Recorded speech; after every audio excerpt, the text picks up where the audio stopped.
आळशी गाढव. एक छोटंसं सुंदर गाव होतं. त्यात सगळी लोक सुख शांतीने जीवन जगत होते. त्या गावात एक व्यापारी राहत होता. तो बाजारात जाऊन वेगवेगळ्या गोष्टी विकून पैसे कमवत असे. त्याच्याकडे एक गाढव होतं. त्या गाढवाच्या पाठीवर सामान लादून तो बाजारात घेऊन जात असे. बिचारं गाढव रोजच्या या कामामुळं अगदी वैतागून गेलं होतं.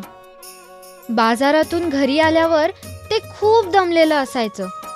त्याचे पाय दुखायचे, त्याची पाठ दुखायची. पण गाढवाचा मालक त्याची खूप छान काळजी घ्यायचा, कारण त्याला माहीत होतं गाढव नसेल तर त्याचा व्यापार नाही होऊ शकणार.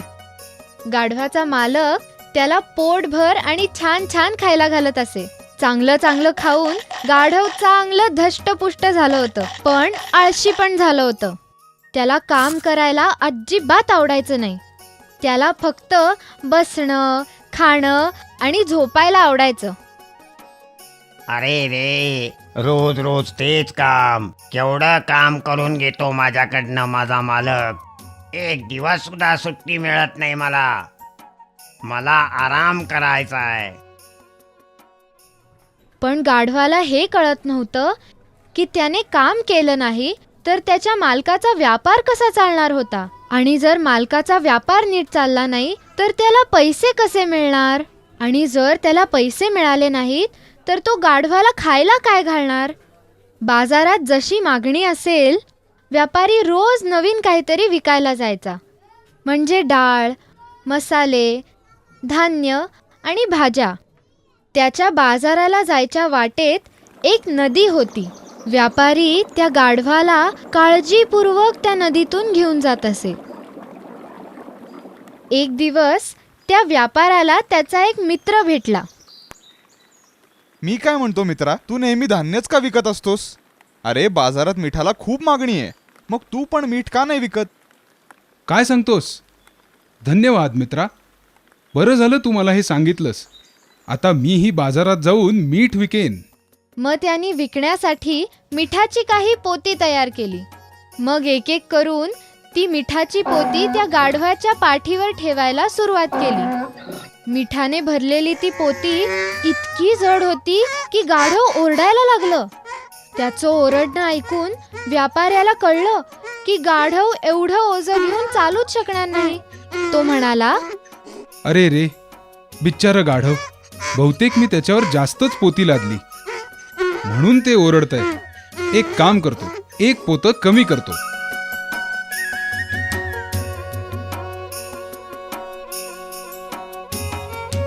पोती कमी केल्यावर सुद्धा गाढव निघायला तयारच नव्हतं. आळशी होतं ना ते गाढव, आणि हे व्यापाऱ्याला पण माहीत होतं. त्याने एक काठी उचलली आणि गाढवाच्या पाठीवर हाणली. अरे आळशी गाढवा, चल, बस झाला तुझा आराम. बाजारात नाही जायचंय का? बाजारात गेलो नाही तर आपल्याला पैसे कसे मिळणार? चल. कसं तरी करून व्यापारी एकदाचा बाजारात पोचला. त्या दिवशी त्याची सगळी मिठाची पोती विकली गेली. व्यापारी खूप खुश झाला. बरं झालं माझ्या मित्रांनी मला याबद्दल सांगितलं. माझी तर सगळी पोती विकली गेली आणि खूप पैसेही मिळाले. आणि बाजारात तर बघा, मिठाची मागणी वाढतच चाललीये. आणि म्हणून तो दररोज बाजारात मीठ विकण्यासाठी जाऊ लागला. काही दिवस असंच चाललं होतं.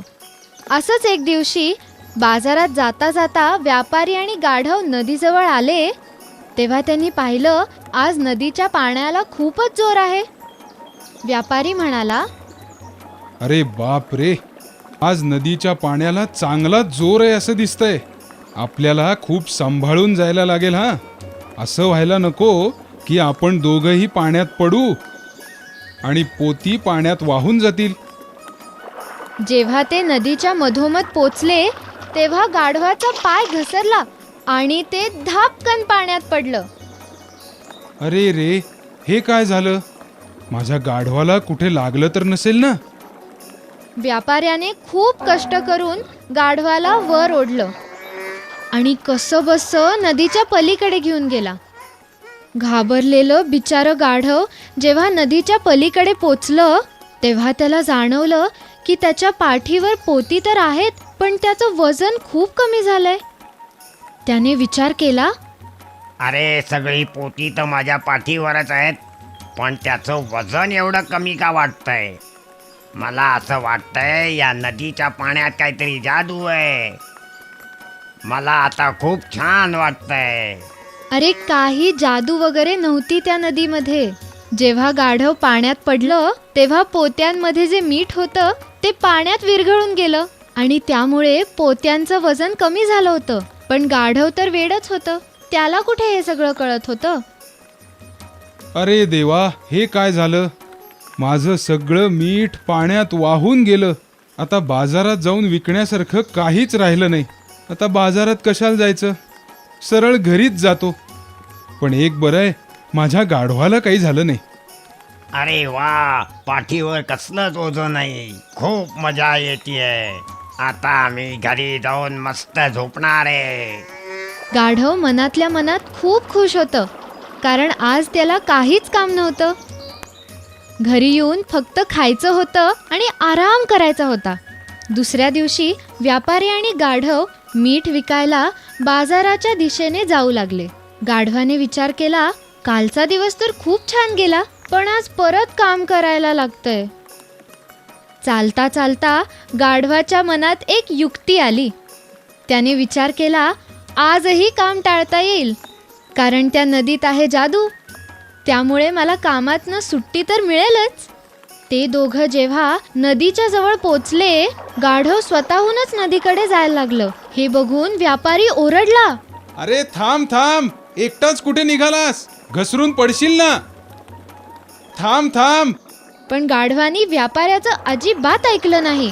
ते नदी ओलांडायला लागलं आणि बरोबर तिथेच जाऊन खाली बसलं जिथे ते काल घसरलं होतं. मग काय होणार होतं? जे काल झालं तेच परत झालं. पोत्यांमध्ये जे मीठ होतं ते नदीच्या पाण्यात विरघळलं आणि पोत्यांचं वजनही हलकं झालं. गाढव एकदम खुश झालं आणि म्हणालं, हा हा हा, माझी युक्ती कामी आली. आता पाठीवर कुठलंच वजन नाही आणि काही काम पण नाही. अरे आज पुन्हा तेच झालं. परत सगळं मीठ पाण्यात वाहून गेलं.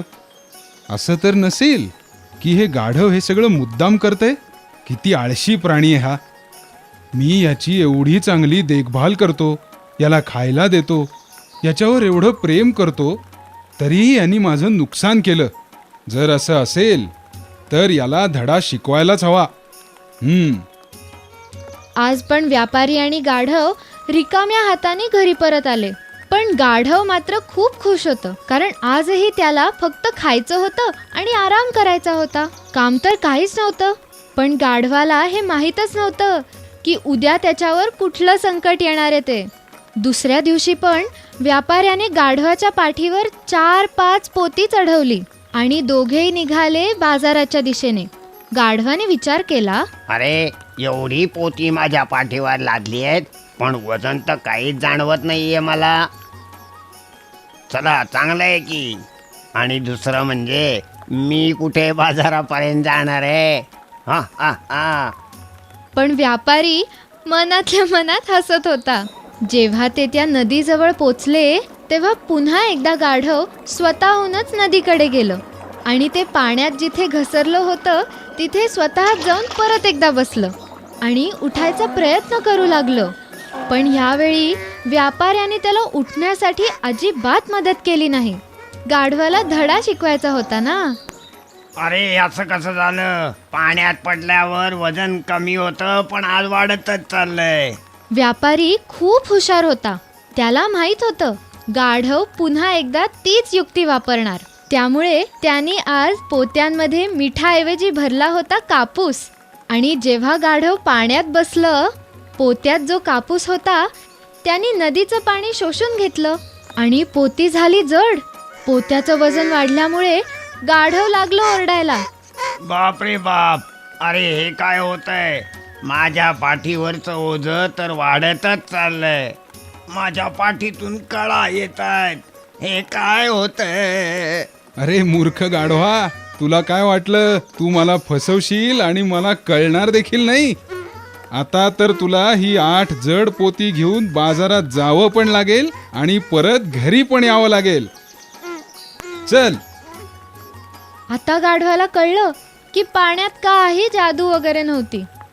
आता त्याला ही जड जड पोती घेऊन बाजारातही जायचं होतं आणि घरी पण परत यायचं होतं. आज त्याला चांगलाच धडा मिळाला होता. आणि त्यानंतर गाढवाने कधीही कामचुकारपणा केला नाही आणि आपलं काम इमानदारीने करू लागला.